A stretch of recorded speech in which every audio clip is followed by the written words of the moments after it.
নারদমুনি গিয়ে এক রমণী মাথায় ঘোমটা দেওয়া আছে, যেই বলেছে একটু জল দেন তো, অমনি তার মাথার ঘোমটাটা খুলে গেছে। নারদমুনি তার দিকে তাকিয়ে অভিভূত হয়ে গেছে। এত সুন্দর দেখতে, এত সুন্দর দেখতে। সঙ্গে সঙ্গে বললেন, আমি আপনাকে বিবাহ করতে চাই। সেই সুন্দরী নারী বললেন, দেখুন আমি তো আমার মালিক নই, আমার মালিক হচ্ছে আমার বাবা, আপনি আমার বাবার কাছে যান।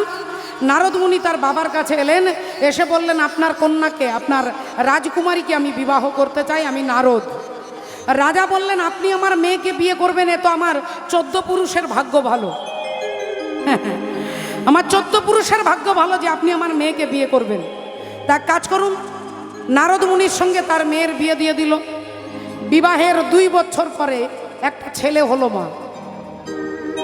2 বছর পরে একটা ছেলে হলো, তার 2 বছর পরে একটা মেয়ে হলো।